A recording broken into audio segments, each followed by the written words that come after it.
ਸਤਿ ਸ਼੍ਰੀ ਅਕਾਲ, ਸਵਾਗਤ ਹੈ ਸਾਰੇ ਹੀ ਦਰਸ਼ਕਾਂ ਦਾ। ਪੰਜਾਬ ਇਸ ਵੇਲੇ ਵੇਖ ਰਹੇ ਹੋ ਤੁਸੀਂ ਤੇ ਮੈਂ ਹਾਂ ਗਗਨਦੀਪ ਸਿੰਘ ਲੈ ਕੇ ਹਾਜ਼ਰ ਹਾਂ ਪੰਜਾਬੀ ਅਤੇ ਪੰਜਾਬੀਅਤ ਦੇ ਨਾਲ ਜੁੜੀਆਂ ਖਾਸ ਖਬਰਾਂ।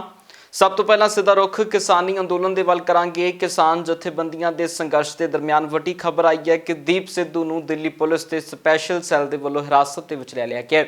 गिरफ्तार किए गए दीप सिद्धू ਨੂੰ 30 ਹਜ਼ਾਰੀ ਕੋਰਟ ਦੇ ਵਿੱਚ ਪੇਸ਼ ਕੀਤਾ ਗਿਆ, ਜਿਸ ਦਰਮਿਆਨ ਦੀਪ ਸਿੱਧੂ ਪੁਲਿਸ ਦੇ ਨਾਲ ਨਜ਼ਰ ਆਏ ਨੇ। ਦੀਪ ਸਿੱਧੂ ਦੀਆਂ ਤਸਵੀਰਾਂ ਵਿਖਾਉਂਦੇ ਆ ਜਦੋਂ ਪੇਸ਼ ਕਰਨ ਤੋਂ ਪਹਿਲਾਂ ਅਦਾਲਤ 'ਚ ਪੇਸ਼ੀ ਤੋਂ ਪਹਿਲਾਂ ਦੀਪ ਸਿੱਧੂ ਦਾ ਮੈਡੀਕਲ ਕਰਵਾਇਆ ਗਿਆ। ਮੈਡੀਕਲ ਕਰਵਾਉਣ ਦੇ ਵਕਤ ਦੀਆਂ ਤਸਵੀਰਾਂ ਨੇ ਜਦੋਂ ਦੀਪ ਸਿੱਧੂ ਦੇ ਨਾਲ ਸਿਵਲ ਡਰੈਸ ਦੇ ਵਿੱਚ ਪੁਲਿਸ ਦੇ ਮੁਲਾਜ਼ਮ ਨੇ ਅਤੇ ਦੀਪ ਸਿੱਧੂ ਵੀ ਨਾਲ ਨਜ਼ਰ ਆ ਰਹੇ ਨੇ।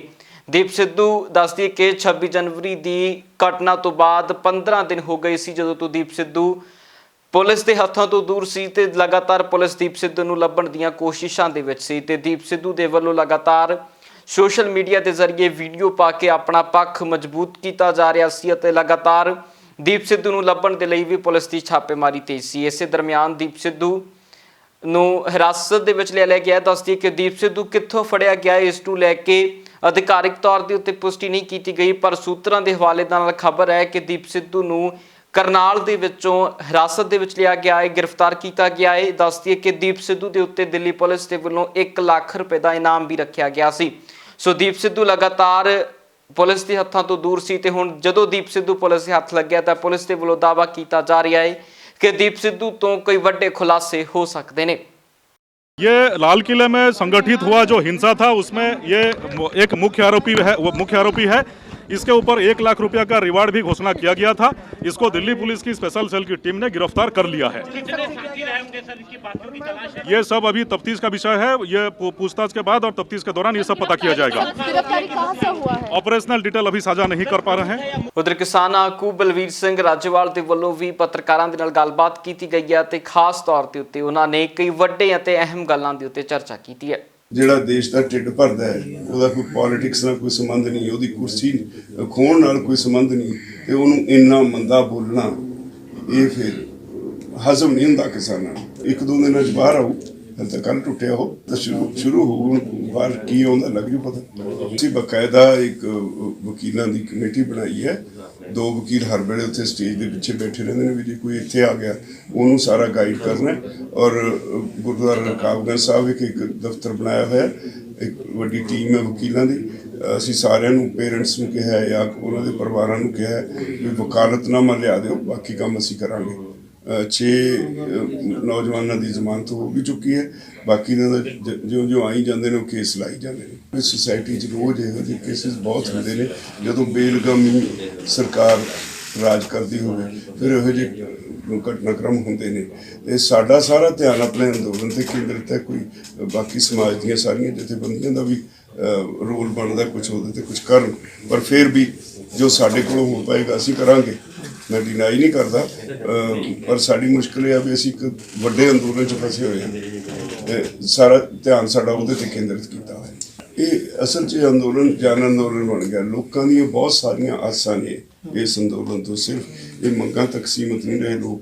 ਲੋਕ ਬਹੁਤ ਕੁਝ ਸੋਚਦੇ ਨੇ। ਵਾਹਿਗੁਰੂ ਮਿਹਰ ਕਰੇ ਉਹਨਾਂ ਦੀ ਇਹ ਸੋਚ ਜਿਹੜੀ ਇਕੱਠੀ ਰਹੇ ਔਰ ਇਕੱਠੀ ਹੋ ਕੇ ਇਹਦੇ 'ਚ ਨਤੀਜੇ ਅੱਛੇ ਨਿਕਲਣ। ਉਧਰ ਪੰਜਾਬ ਦੇ ਵਿੱਚ ਨਗਰ ਨਿਗਮ ਚੋਣਾਂ ਨੂੰ ਲੈ ਕੇ ਅਕਾਲੀ ਦਲ ਦਾ ਇੱਕ ਵਫਦ ਵੀ ਜਾ ਕੇ ਪੰਜਾਬ ਦੇ ਰਾਜਪਾਲ VP ਸਿੰਘ ਬਦਨੌਰ ਨੂੰ ਮਿਲਿਆ। ਇਸ ਮੌਕੇ ਦੇ ਉੱਤੇ ਉਹਨਾਂ ਅਪੀਲ ਕੀਤੀ ਹੈ ਕਿ ਪੰਜਾਬ ਦੇ ਵਿੱਚ ਜੋ ਮੌਜੂਦਾ ਹਾਲਾਤ ਨੇ ਇਸ ਦਰਮਿਆਨ ਅਕਾਲੀ ਦਲ ਦੀ ਸੁਰੱਖਿਆ ਨੂੰ ਯਕੀਨੀ ਬਣਾਇਆ ਜਾਵੇ, ਉਹਨਾਂ ਦੇ ਉਮੀਦਵਾਰਾਂ ਦੀ ਸੁਰੱਖਿਆ ਨੂੰ ਯਕੀਨੀ ਬਣਾਇਆ ਜਾਵੇ ਅਤੇ ਇਲੈਕਸ਼ਨ ਵਾਲੇ ਦਿਨ ਖਾਸ ਤੌਰ ਦੇ ਉੱਤੇ ਵੀਡੀਓ ਦੇ ਜ਼ਰੀਏ ਇਹਨਾਂ ਦੇ ਉੱਤੇ ਨਿਗਾਹਾਂ ਵੀ ਰੱਖੀਆਂ ਜਾਣ। ਸਾਰੇ ਪੋਲਿੰਗ ਬੂਥਾਂ ਦੇ ਉੱਤੇ ਉਹਨਾਂ ਦੇ ਵੱਲੋਂ ਵੀਡੀਓ ਕੈਮਰਿਆਂ ਦੀ ਵੀ ਮੰਗ ਹੋਈ ਹੈ। ਪੰਜਾਬ ਦੇ ਵਿੱਚ ਜੋ ਸਥਾਨਕ ਚੋਣਾਂ ਹੋ ਰਹੀਆਂ ਨੇ ਉਹਨਾਂ ਵਿੱਚ ਜੋ ਧਾਂਦਲੀ ਹੋ ਰਹੀ ਆ ਔਰ ਪੂਰੀ ਤਰ੍ਹਾਂ ਪੰਜਾਬ ਸਰਕਾਰ ਨੇ ਚੋਣਾਂ ਹਾਈਜੈਕ ਜਿਵੇਂ ਕੀਤੀਆਂ ਨੇ ਔਰ ਸਟੇਟ ਮਸ਼ੀਨਰੀ ਦੀ ਜਿਵੇਂ ਦੁਰਵਰਤੋਂ ਹੋ ਰਹੀ ਆ ਔਰ ਖਾਸ ਤੌਰ ਤੇ ਮਤਲਬ ਵੱਡੀ ਪੱਧਰ ਤੇ ਥੋਕ ਦੇ ਵਿੱਚ ਕਾਗਜ਼ ਜਿਵੇਂ ਰੱਦ ਹੋਏ ਨੇ ਔਰ ਵਿਸ਼ੇਸ਼ ਤੌਰ ਤੇ ਕਾਗਜ਼ ਭਰਨ ਜਾਣ ਵਾਲਿਆਂ ਨੂੰ ਜਿਵੇਂ ਰੋਕਿਆ ਗਿਆ ਔਰ ਸਾਡੇ ਪਾਰਟੀ ਦੇ ਪ੍ਰਧਾਨ ਸਾਹਿਬ ਸੁਖਬੀਰ ਸਿੰਘ ਬਾਦਲ ਤੇ ਜਲਾਲਾਬਾਦ ਵਿੱਚ ਜਿਵੇਂ ਹਮਲਾ ਹੋਇਆ ਔਰ ਖਾਸ ਤੌਰ ਤੇ ਉਹਨਾਂ ਦੀ ਸਿਕਿਉਰਿਟੀ ਦੇ ਇੰਚਾਰਜ ਵੱਲੋਂ ਰਿਪੋਰਟ ਦੇਣ ਦੇ ਬਾਵਜੂਦ ਦੋਸ਼ੀਆਂ ਤੇ ਕੇਸ ਦਰਜ ਨਹੀਂ ਹੋਏ, ਬਲਕਿ ਸਾਡੇ ਲੋਕਾਂ ਤੇ ਕੇਸ ਦਰਜ ਹੋ ਗਏ। ਸਰਬ ਪਾਰਟੀ ਮੀਟਿੰਗ ਵਿੱਚ ਮਾਨਯੋਗ ਮੁੱਖ ਮੰਤਰੀ ਜੀ ਨੇ ਯਕੀਨ ਦਿਵਾਇਆ ਸੀ ਕਿ ਕਿਸੇ ਤਰ੍ਹਾਂ ਗੁਨਾਹਗਾਰ ਜਿਹੜੇ ਨੇ ਉਹਨਾਂ ਨੂੰ ਬਖਸ਼ਿਆ ਨਹੀਂ ਜਾਏਗਾ, ਭਾਵੇਂ ਕੋਈ ਕਾਂਗਰਸੀ ਆ ਭਾਵੇਂ ਕੋਈ ਅਧਿਕਾਰੀ ਆ। ਕਿਸੇ ਇੱਕ ਪੁਲਿਸ ਅਫਸਰ ਤੇ ਐਕਸ਼ਨ ਨਹੀਂ ਹੋਇਆ ਵੀ ਤੁਹਾਡੀ ਹਾਜ਼ਰੀ 'ਚ ਜੈਡ ਸਿਕਿਉਰਿਟੀ ਵਾਲੇ ਬੰਦੇ ਤੇ ਐਡਾ ਵੱਡਾ ਹਮਲਾ ਹੋਇਆ, ਤੇ ਨਾ ਹੀ ਕਿਸੇ ਇੱਕ ਕਾਂਗਰਸੀ ਤੇ ਕੋਈ ਐਕਸ਼ਨ ਹੋਇਆ, ਬਲਕਿ ਅਕਾਲੀ ਦਲ ਦੇ ਵਰਕਰਾਂ ਤੇ ਕੇਸ ਦਰਜ ਹੋ ਗਏ। ਇਸ ਕਰਕੇ ਜਿਹੜੀ ਕਾਊਂਟਿੰਗ ਆ ਉਹ ਤੁਰਤ ਹੀ ਚੋਣ ਖਤਮ ਹੋਣ ਤੋਂ ਕਰਾਈ ਜਾਵੇ, ਪੈਰਾਮਿਲਟਰੀ ਫੋਰਸ ਡਿਪਲਾਏ ਕੀਤੀਆਂ ਜਾਣ, ਵੀਡੀਓ ਕੈਮਰਾਜ਼ ਲਾਏ ਜਾਣ ਪੋਲਿੰਗ ਬੂਥਾਂ ਤੇ, ਔਰ ਜਿਹੜੇ ਬੂਥ ਮਤਲਬ ਜਿਹੜੇ ਕਮੇਟੀਆਂ ਬਹੁ ਗਿਣਤੀ ਦਿਖਾਤੀ ਵੱਡੇ ਪੱਧਰ ਤੇ ਰੱਦ ਕਰਤੇ ਪਰਚੇ, ਉਹ ਜਿਹੜੇ ਪਰਚੇ ਰੱਦ ਹੋਏ ਨੇ, ਕਾਗਜ਼ ਰੱਦ ਹੋਏ ਨੇ ਤੇ ਆਪਣੀ ਮੈਜੋਰਟੀ ਬਣਾ ਲਈ, ਉਹਨਾਂ ਵਿੱਚ ਦੁਬਾਰਾ ਇਲੈਕਸ਼ਨ ਹੋਵੇ, ਦੁਬਾਰਾ ਇਲੈਕਸ਼ਨ ਪ੍ਰੋਸੈਸ ਸ਼ੁਰੂ ਕੀਤਾ ਜਾਵੇ। ਅਸੀਂ ਗਵਰਨਰ ਸਾਹਿਬ ਨੂੰ ਕਿਹਾ ਕਿ ਕੀ ਰੂਲਿੰਗ ਪਾਰਟੀ ਦਾ ਐਮਐਲਏ ਨੂੰ ਇਹ ਐਗਜ਼ੰਪਸ਼ਨ ਹੈ ਕਿ ਉਹ ਕਾਨੂੰਨ ਆਪਣੇ ਹੱਥ 'ਚ ਲੈ ਸਕਦਾ ਹੈ? ਇਹ ਟੋਟਲ ਪਬਲਿਕ ਪੀਸ ਟ੍ਰੈਂਕੁਇਲਿਟੀ ਨੂੰ ਵਾਇਲੇਟ ਕਰਦੀ ਹੈ। Serious provisions Indian penal code ਦੀ ਦਾ ਇਹਦਾ ਕੇਸ ਬਣਦਾ ਹੈ। ਕੀ ਵੇਟ ਕਰ ਰਹੀ ਹੈ ਗਵਰਨਮੈਂਟ? ਇਹ ਤਾਂ ਮਤਲਬ ਇੱਕ ਖੁੱਲ੍ਹਾ ਸੱਦਾ ਪੰਜਾਬ ਵਿੱਚ ਕਾਨੂੰਨ ਵਿਵਸਥਾ ਲਈ ਸਰਕਾਰ ਸੱਦਾ ਦੇ ਰਹੀ ਹੈ, ਜਿਹਨੂੰ ਸ਼੍ਰੋਮਣੀ ਅਕਾਲੀ ਦਲ ਅਸੀਂ ਗਵਰਨਰ ਸਾਹਿਬ ਨੂੰ ਕਹਿ ਗਏ ਕਦੇ ਪ੍ਰਵਾਨ ਨਹੀਂ ਕਰੂਗਾ। ਸਾਡੇ ਅਮਨ ਦੀ, ਸਾਡੇ ਪੀਸ ਦੀ, ਸਾਡੇ ਆਪਸੀ ਭਾਈਚਾਰੇ ਦੀ ਸੋਚ ਨੂੰ ਸ਼੍ਰੋਮਣੀ ਅਕਾਲੀ ਦਲ ਦੀ ਕਮਜ਼ੋਰੀ ਨਾ ਸਮਝਿਆ ਜਾਵੇ। ਹੁਣ ਬੜੀ ਵਾਰੀ ਅਸੀਂ ਕਮਿਸ਼ਨ ਨੂੰ ਪੁਆਇੰਟ ਆਊਟ ਕਰ ਚੁੱਕੇ ਹਾਂ, ਗਿਣਤੀ ਦਿਖਾ ਚੁੱਕੇ ਹਾਂ ਕਿ 200 250 ਵੋਟ ਇੱਕ ਵਾਰਡ ਦੀ ਜਿਹੜੀ ਕਾਂਗਰਸ ਦੇ ਕੈਂਡੀਡੇਟ ਨੂੰ ਸੂਟ ਨਹੀਂ ਕਰਦੀ ਉਹਦੇ ਚੋਂ ਕੱਢ ਕੇ ਕਿਸੇ ਹੋਰ ਵਾਰਡ 'ਚ ਪਾਤੀ ਜਾਂਦੀ ਹੈ, ਜਾਂ ਜਿਹੜੀਆਂ ਕੈਂਡੀਡੇਟ ਨੂੰ ਵੋਟਾਂ ਚਾਹੀਦੀਆਂ ਉਹ ਜਿੱਥੇ ਮਰਜ਼ੀ ਪਈਆਂ ਹੁਣ ਉਹਨੂੰ ਉਹਦੇ ਵਾਰਡ 'ਚ ਜਾ ਕੇ ਦਿੱਤੀਆਂ ਜਾਂਦੀਆਂ ਚਾਹੀਦੀਆਂ। ਕਮਿਸ਼ਨ ਐਕਸ਼ਨ ਨਹੀਂ ਲੈ ਰਿਹਾ। ਔਰ ਜਿਹੜੀ ਚੰਦੂ ਮਾਜਰਾ ਸਾਹਿਬ ਨੇ ਗੱਲ ਕੀਤੀ ਆ ਉਹ ਹੁਣ ਰਿਕਾਰਡ ਤੇ ਆ ਵੀ ਕੈਂਡੀਡੇਟ ਨੇ ਨੋਮੀਨੇਸ਼ਨ ਵੀ ਫਾਈਲ ਕਰ ਦਿੱਤੇ, ਸਕਰੂਟਨੀ ਵੀ ਹੋ ਗਈ, 5 ਤਰੀਕ ਨਿਕਲ ਗਈ। 5 ਤਰੀਕ ਤੋਂ ਬਾਅਦ ਉਹਦੀ ਵੋਟ ਵੀ ਕੈਂਡੀਡੇਟ ਦੀ ਤੇ ਦੂਜੇ ਵਾਰਡ 'ਚ ਬਾਕੀ ਵੋਟਾਂ ਵੀ ਉਹਦੀਆਂ ਸ਼ਿਫਟ ਕਰ ਦਿੱਤੀਆਂ। ਇੰਨਾ ਵੀ ਨਹੀਂ ਯਾਦ ਰਿਹਾ ਇਹਨਾਂ ਨੂੰ ਵੀ ਕੈਂਡੀਡੇਟ ਵੀ ਵਿੱਚ ਆ। ਹੁਣ ਕਮਿਸ਼ਨ ਕਿਸ ਕਿਸ ਪ੍ਰੂਫ ਦੀ ਇੰਤਜ਼ਾਰ ਕਰ ਰਿਹਾ ਕਿ ਉਹਦੇ ਸਾਹਮਣੇ ਆ ਕਿ ਜੇ ਸਕਰੂਟਨੀ ਵਾਲੀ ਡੇਟ ਤੱਕ ਉਹ ਵੋਟ ਉਸ ਵਾਰਡ ਦੇ ਵਿੱਚ ਸੀ ਤੇ ਫਿਰ ਉਸ ਤੋਂ ਬਾਅਦ ਵੋਟਾਂ ਟ੍ਰਾਂਸਫਰ ਹੋ ਰਹੀਆਂ, ਇਸ ਤੋਂ ਵੱਡਾ ਸਬੂਤ ਕਮਿਸ਼ਨ ਨੂੰ ਕੀ ਚਾਹੀਦਾ? ਕਿ ਇਹ ਪੋਲਿੰਗ ਪ੍ਰੋਸੈਸ ਸਾਰੀ ਵਿਸ਼ੀਏਟ ਹੋਈ ਆ ਕਿ ਨਹੀਂ ਹੋਈ? ਇਸ ਤੋਂ ਵੱਡਾ ਸਬੂਤ ਕਮਿਸ਼ਨ ਨੂੰ ਹੋਰ ਕੀ ਚਾਹੀਦਾ ਕਿ ਉਹਦੇ ਆਪਣੇ ਅਧਿਕਾਰੀਆਂ ਨੇ ਤਸਦੀਕ ਕੀਤਾ ਸਕਰੂਟਨੀ ਵਾਲੇ ਦਿਨ ਕਿ ਉਹਦੀ ਵੋਟ ਇਸ ਵਾਰਡ ਦੇ ਵਿੱਚ ਆ, ਔਰ ਉਸ ਤੋਂ ਬਾਅਦ ਇਹਦਾ ਮਤਲਬ ਖੁੱਲ੍ਹੀ ਛੁੱਟੀ ਆ ਅਖੀਰਲੇ ਦਿਨ ਤੱਕ ਕਿ ਵੋਟ ਤੁਸੀਂ ਲੱਭ ਲਓ ਤੇ ਰਿਟਰਨਿੰਗ ਅਫਸਰ ਨੂੰ ਦੱਸ ਦਿਓ ਵੀ ਇਹ ਐਸ ਕੈਂਡੀਡੇਟ ਨੂੰ ਚਾਹੀਦੀ ਆ ਤੇ ਸ਼ਾਮ ਨੂੰ ਉਹ ਵੋਟ ਉਹਦੇ ਵਾਰਡ ਦੇ ਵਿੱਚ ਪਹੁੰਚ ਜਾਏਗੀ। ਉਧਰ ਪੰਜਾਬ ਦੇ ਸੇਵਾ ਕੇਂਦਰਾਂ ਦੇ ਵਿੱਚ 56 ਦੇ ਕਰੀਬ ਸੇਵਾਵਾਂ ਦੀ ਸ਼ੁਰੂਆਤ ਕੀਤੀ ਗਈ ਹੈ, ਜਿਸ ਦਾ ਉਦਘਾਟਨ ਖੁਦ ਪੰਜਾਬ ਦੇ ਮੁੱਖ ਮੰਤਰੀ ਕੈਪਟਨ ਅਮਰਿੰਦਰ ਸਿੰਘ ਨੇ ਵੀਡੀਓ ਕਾਨਫਰੰਸਿੰਗ ਦੇ ਜ਼ਰੀਏ ਕੀਤਾ। ਇਸ ਦਰਮਿਆਨ ਕੈਪਟਨ ਅਮਰਿੰਦਰ ਸਿੰਘ ਨੇ ਇਹਨਾਂ ਸੇਵਾ ਕੇਂਦਰਾਂ ਦੇ ਵਿੱਚ ਕੰਮ ਕਰਨ ਵਾਲਿਆਂ ਨੂੰ ਮੁਬਾਰਕਬਾਦ ਵੀ ਦਿੱਤੀ ਹੈ ਤੇ ਨਾਲ ਹੀ ਉਹਨਾਂ ਦਾ ਕਹਿਣਾ ਸੀ ਕਿ ਇਸ ਦੇ ਨਾਲ ਕਾਫੀ ਹੱਦ ਤੱਕ ਲੋਕਾਂ ਨੂੰ ਕੰਮ ਕਰਵਾਉਣ ਦੇ ਵਿੱਚ ਆਸਾਨੀ ਹੋਵੇਗੀ। ਉਧਰ ਕਿਸਾਨਾਂ ਦੇ ਹੱਕ ਦੇ ਵਿੱਚ ਡਟੇ ਨੇ ਰਾਜਸਥਾਨ ਤੋਂ ਕਾਂਗਰਸੀ ਆਗੂ ਸਚਿਨ ਪਾਇਲਟ ਦੇ ਵੱਲੋਂ ਇੱਕ ਵੱਡਾ ਇਕੱਠ ਕਰਦਿਆਂ ਆਮ ਲੋਕਾਂ ਦੇ ਨਾਲ ਗੱਲਬਾਤ ਕੀਤੀ ਗਈ ਹੈ ਤੇ ਇਸ ਮੌਕੇ ਦੇ ਉੱਤੇ ਨਾ ਖੇਤੀ ਕਾਨੂੰਨਾਂ ਦਾ ਨੁਕਸਾਨ ਵੀ ਦੱਸਿਆ ਤੇ ਨਾਲ ਹੀ ਕੇਂਦਰ ਸਰਕਾਰ ਨੂੰ ਵੀ ਰਗੜਾ ਲਾਇਆ। इस लोकतंत्र में किसान की बात उठाना कोई गुनाह नहीं है और आप कल्पना कीजिए 2.5 महीने से किसान सड़कों पर बैठे दिल्ली की सरहद पर और एक भी वहाँ पर कोई अनुशासन को तोड़ा नहीं गया, कानून को हाथ में लिया नहीं गया। इसलिए मैं समझता हूँ ये आरोप बेबुनियाद है। हम किसानों के साथ थे और खड़े रहे। सब किसानों की मांग के साथ हैं। ये कहना कि किसान अपनी बात मनवाने के लिए इतने दिन से बैठे हैं और उसके बावजूद भी सरकार टस से मस नहीं हो रही, मुझे लगता है कि सरकार को अपना अहम और घमंड वापस लेना चाहिए।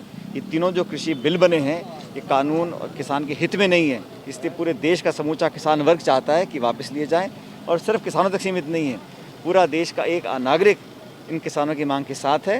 इतने लोगों की जान चली गई और अपना घर बार छोड़कर ठंड के महीने में इतने किसान बैठे हैं दिल्ली के बॉर्डरों के ऊपर, और इसी संदर्भ में राहुल गांधी जी भी राजस्थान में आ रहे हैं, किसानों को संबोधित करेंगे और किसानों की मांग के साथ अपनी मांग को रखकर हम उम्मीद करेंगे कि सरकार हमारी बात को माने और कानून वापस ले ले। नागरिक का नहीं, प्रांत का नहीं है, इस देश का अन्नदाता है, उसकी आज भविष्य अंधेरे में है, उसकी रक्षा करना बहुत महत्वपूर्ण है। आज कोई चुनाव नहीं है, कोई राजनीति नहीं है, लेकिन ये जो कानून बने हैं ये किसानों की राय के बिना बने हैं, राज्य सरकारों की राय से ली नहीं गई, जल्दबाजी में और ज़बरदस्ती में कानून बनाए गए हैं और अंततः मुझे लगता है इस सरकार को वापस लेने पड़ेंगे। 26 ਜਨਵਰੀ ਦੀ ਘਟਨਾ ਤੋਂ ਬਾਅਦ ਲਗਾਤਾਰ ਸਿੰਘੂ ਬਾਰਡਰ ਦੇ ਉੱਤੇ ਹੋਈ ਘਟਨਾ ਦੇ ਦਰਮਿਆਨ ਕਈ ਕਿਸਾਨਾਂ ਨੂੰ ਹਿਰਾਸਤ ਦੇ ਵਿੱਚ ਲਿਆ ਗਿਆ, ਜਿਨ੍ਹਾਂ ਦੀ 120 ਦੇ ਕਰੀਬ ਦੀ ਲਿਸਟ ਦਿੱਲੀ ਪੁਲਿਸ ਖੁਦ ਜਾਰੀ ਕਰ ਚੁੱਕੀ ਹੈ। ਇਸ ਦਰਮਿਆਨ ਕਈ ਕਿਸਾਨਾਂ ਦੇ ਨਾਲ ਅੰਦਰ ਦੁਰਵਿਵਹਾਰ ਹੋਣ ਦੀਆਂ ਗੱਲਾਂ ਬਾਹਰ ਆ ਰਹੀਆਂ ਸੀ। ਇਹਨਾਂ ਗੱਲਾਂ ਨੂੰ ਲੈ ਕੇ ਖੁਦ ਪਰਮਜੀਤ ਸਿੰਘ ਸਰਨਾ ਤਿਹਾੜ ਹੈੱਡਕੁਆਟਰ ਪਹੁੰਚੇ ਨੇ, ਜਿੱਥੇ ਤਿਹਾੜ ਜੇਲ੍ਹ ਦੇ ਹੈੱਡਕੁਆਟਰ ਪਹੁੰਚ ਕੇ ਉਹਨਾਂ ਇਹਨਾਂ ਕਿਸਾਨਾਂ ਦੇ ਬਾਰੇ ਜਾਣਨ ਦੀ ਕੋਸ਼ਿਸ਼ ਕੀਤੀ ਹੈ। ਸਰਨਾ ਦਾ ਕਹਿਣਾ ਸੀ ਕਿ ਸਾਰੇ ਕਿਸਾਨ ਸਹੀ ਨੇ ਅਤੇ ਉਹਨਾਂ ਦੇ ਕੋਲ ਕਿਸੇ ਵੀ ਕਿਸਮ ਦੇ ਸਮਾਨ ਦੀ ਕਮੀ ਨਹੀਂ ਹੈ। ਹਰ ਕਿਸਮ ਦੀ ਕਮੀ ਉਹਨਾਂ ਦੀ ਪੂਰੀ ਹੋ ਚੁੱਕੀ ਹੈ। ਕੀ ਕੁਝ ਕਹਿ ਰਹੇ ਨੇ ਪਰਮਜੀਤ ਸਰਨਾ, ਉਹ ਸੁਣਦੇ ਹਾਂ। ਸਾਨੂੰ ਜਥੇਦਾਰ ਜਗਤਾਰ ਸਿੰਘ ਜੀ ਹਵਾਰਾ ਦਾ ਸੁਨੇਹਾ ਮਿਲਿਆ ਸੀ ਕਿ ਜੇਲ੍ਹ ਦੇ ਵਿੱਚ ਮਹਿੰਦਰ ਸਿੰਘ ਤੇ ਇੱਕ ਹੋਰ ਬੰਦੇ ਨੂੰ ਬਹੁਤ ਜ਼ਿਆਦਾ ਮਾਰਕਟਾਈ ਕੀਤੀ ਗਈ ਹੈ ਤੇ ਤੁਸੀਂ ਪਤਾ ਕਰੋ ਵੀ ਕਿਉਂ ਮਾਰਿਆ ਗਿਆ। ਅਸੀਂ ਇੱਥੇ ਆਏ ਹਾਂ, ਉਹਨਾਂ ਕੋਲ ਪਤਾ ਕੀਤਾ ਹੈ। ਅਸੀਂ ਉਹਨਾਂ ਨੂੰ ਪਹਿਲੇ ਨਾਂ ਦੱਸ ਦਿੱਤੇ सन, उन्होंने दरियाफ्त करके रखा हुआ सी। उन्होंने कहा ये लड़के बिल्कुल ठीक ठाक हैं, उनके साथ कोई मारकुटाई वगैरह बिल्कुल नहीं हुई है। सिर्फ पूछा है, कोई बात पूछनी थी वो पूछी जरूर है। मारकुटाई नाम ने की है ना, हम करते हैं जेल में। सानू ये भी पता है कि कल असी SP करनाल में मिल के गए सी, जिहड़ी नवदीप कौर लड़की कह सी उहदे बारे सारी गल की है। सारी जानकारी लिया के असी ਜਿਹੜੇ ਸੰਬੰਧਿਤ ਅਧਿਕਾਰੀ ਉਹਨਾਂ ਨਾਲ ਗੱਲ ਕੀਤੀ ਹੈ। ਉਹ ਲੜਕੀ ਦੇ ਨਾਲ ਜਿਹੜੇ ਅਗਰ ਬੇਲ ਐਪਲੀਕੇਸ਼ਨ ਪਾਏਗੀ ਉਹ ਲੀਨੀਅੰਟ ਵੀ ਲੈਣਗੇ ਤੇ ਉਹਦੀ ਇਨਕੁਆਇਰੀ ਜਿਹੜੀ ਹੈਗੀ ਉਹ ਦੁਬਾਰਾ ਕਰਾਉਣ ਤੇ ਵੀ ਉਹਨਾਂ ਨੇ ਭਰੋਸਾ ਸਾਨੂੰ ਦਵਾਇਆ। ਦੇ ਮੌਕੇ ਦੇ ਉੱਤੇ ਜਿਨ੍ਹਾਂ ਕਿਸਾਨਾਂ ਨੂੰ ਗ੍ਰਿਫਤਾਰ ਕੀਤਾ ਗਿਆ ਉਹ ਸਾਰੇ ਦੇ ਸਾਰੇ ਬਿਲਕੁਲ ਠੀਕ ਹੈਗੇ। ਉਹਨਾਂ ਕੋਲ ਸਮਾਨ ਦੀ ਵੀ ਕਿਸੇ ਚੀਜ਼ ਦੀ ਕੋਈ ਕਮੀ ਨਹੀਂ ਹੈਗੀ ਔਰ ਅਸੀਂ ਉਹਨਾਂ ਨੂੰ ਕਿਹਾ ਵੀ ਅਗਰ ਕਿਸੇ ਚੀਜ਼ ਦੀ ਜ਼ਰੂਰਤ ਹੋਏ ਸਾਨੂੰ ਦੱਸਣਾ, ਅਸੀਂ ਜ਼ਰੂਰ ਪਹੁੰਚਾਵਾਂਗੇ। ਔਰ ਇਹ ਵੀ ਮੈਨੂੰ ਪਤਾ ਲੱਗਾ ਵੀ ਕਈਆਂ ਨੇ ਝੂਠ ਬੋਲਿਆ, ਮੈਂ ਅੰਦਰ ਮਿਲਣ ਗਿਆ ਉਹ ਕਹਿੰਦੇ ਅੱਜ ਤੱਕ ਕੋਈ ਉਹਨਾਂ ਨੂੰ ਮਿਲਣ ਨਹੀਂ ਗਿਆ, ਸਭ ਝੂਠ ਹੈਗਾ। ਪੰਜਾਬ ਇਸ ਵੇਲੇ ਦੇ ਵਿੱਚ ਫਿਲਹਾਲ ਦੇ ਲਈ ਨਹੀਂ, ਫਿਰ ਮੁੜ ਹਾਜ਼ਰ ਹੁੰਦੇ ਹਾਂ ਨਵੀਆਂ ਤੇ ਤਾਜ਼ਾ ਅਪਡੇਟਸ ਦੇ ਨਾਲ। ਤਦ ਤੱਕ ਲਈ ਮੈਨੂੰ ਦਿਓ ਇਜਾਜ਼ਤ। ਬਹੁਤ ਬਹੁਤ ਧੰਨਵਾਦ।